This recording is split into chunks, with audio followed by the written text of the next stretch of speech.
নমস্কার, সুভদ্রা রান্নাঘরে আমার সকল দর্শক বন্ধুকে জানাই স্বাগত। আমি শিউলি। আজকে দেখো আমি আম নিয়ে এসেছি। আমগুলোকে কেটে পরিষ্কার করে রেডি করে নিয়েছি, তো টুকরো করে নিয়েছি। আজকে আমি পাকা আমের, এগুলো হিমসাগর পাকা আম, তো ভীষণ মিষ্টি। যাই হোক, তো এই আম দিয়ে আজকে আমি আইসক্রিম বানাবো, পাকা আমের ললি বা আইসক্রিম যাই বলো না কেন। তো কীভাবে বানাচ্ছি চলো তাহলে দেখা যাক। গ্যাসটা আমি জ্বালিয়ে এখানে একটু দুধ আমি ফুটিয়ে ঘন করে নিয়েছি। দেখো দুধটা প্রচণ্ড ঘন হয়ে গেছে আর সরও রয়েছে। এর মধ্যে আমি কিছুটা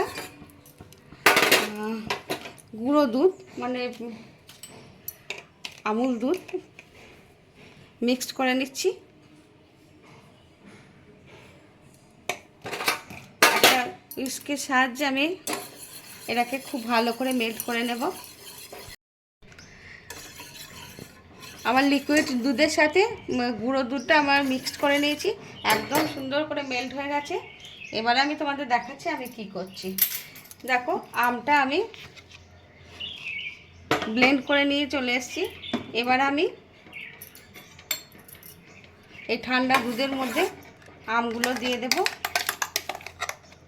দিয়ে এটাকে আর একবার আমি ব্লেন্ড করে নেব। আর ওর সাথে আমি একটু গুঁড়ো চিনি দিয়ে দিলাম। চিনিটা তোমরা তোমাদের ইচ্ছা মতো দেবে। এবার এটাকে আমি মেল্ট করে নিয়ে আসবো।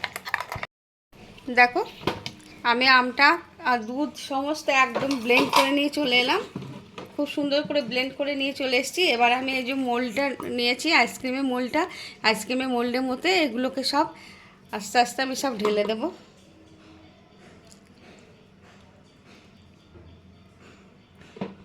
আমার মোল্ডের মধ্যে সমস্ত আইসক্রিমটা ঢালা হয়ে গেছে। তাছাড়া আমার অনেকটা আইসক্রিম বেড়ে গেছে। এবার আমি এগুলোকে চাপা দিয়ে দিচ্ছি। চাপা দিয়ে আমি 7-8 ঘন্টার মতো ফ্রিজের মধ্যে রেখে দেব। রেখে দিয়ে তারপরে আবার আমাদেরকে দেখাবো। আর এই যে আমি কাঠি আছে, কাঠিগুলো একটা করে দিয়ে দিচ্ছি।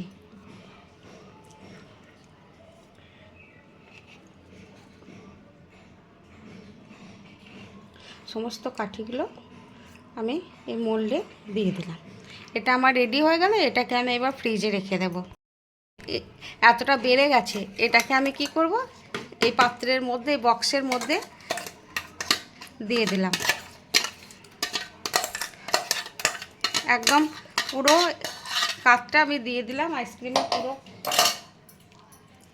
এইবার আমি ওপর থেকে বাদাম এই গুঁড়ো ছড়িয়ে দিলাম। আর কিছুটা কেশর ছিল আমার ঘরে, কেশরও দিয়ে দিলাম। দিয়ে এটাকে আমি মুখ বন্ধ করে এটাকেও আমি ফ্রিজে রেখে দেব। আমি 8 ঘন্টা পরে আইসক্রিমটা বের করে নিয়ে এলাম ফ্রিজ থেকে। তোমাদের আমি এবার খুলে দেখাবো আমার আইসক্রিমটা, ম্যাঙ্গো আইসক্রিমটা কেমন হয়েছে। এই বাহ, ভারী সুন্দর হয়েছে। দেখো খুব সুন্দর হয়েছে। তোমরা এইভাবে একবার অবশ্যই বানাবে, বানিয়ে খাবে, খেয়ে আমাকে কমেন্ট করে জানাবে তোমাদের কেমন লেগেছে আমার এই ম্যাঙ্গো আইসক্রিমের রেসিপি। তোমরা আমাকে যেন অবশ্যই জানাবে। আর তোমরা সবাই ভালো থাকবে, সুস্থ থাকবে। তোমাদেরকে সকলকে জানাই অসংখ্য ধন্যবাদ। আমার দেশের বাইরে যে সকল বন্ধুরা আমার সাথে এভাবে আমাকে সাপোর্ট করছো, আমার সাথে আছো।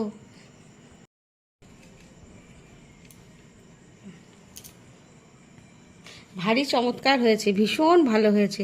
তোমাদের আমি বলে বোঝাতে পারবো না। দেখো অসম্ভব সুন্দর হয়েছে। যাই হোক, তোমরা সবাই এভাবে আমার পাশে থেকো, আমাকে সাপোর্ট করো। আর একটা আমি বক্সের মধ্যে রেখেছিলাম, তোমাদের দেখাই একটু। এই বক্সের মধ্যে রেখেছিলাম, তোমাদের মনে আছে নিশ্চয়ই। তো সেটাকেও তোমাদের আমি একটু তুলে দেখাচ্ছি। দেখো অসম্ভব সুন্দর হয়েছে, উঠছে একদম সুন্দরভাবে,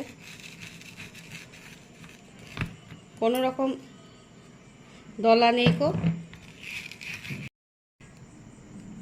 দেখো খুব সুন্দর হয়েছে আইসক্রিমটা। এই যে আমি তুলে তোমাদের দেখালাম। তাহলে তোমরা আমার সাথে থাকবে, আমার পাশে থাকবে, এইভাবে আমাকে সাপোর্ট করার জন্য তোমাদেরকে আবার বলছি অসংখ্য ধন্যবাদ। তোমরা সবাই ভালো থেকো, সুস্থ থেকো, তোমাদেরকে জানাই অসংখ্য ধন্যবাদ, অনেক অনেক ভালোবাসা। নমস্কার, টাটা।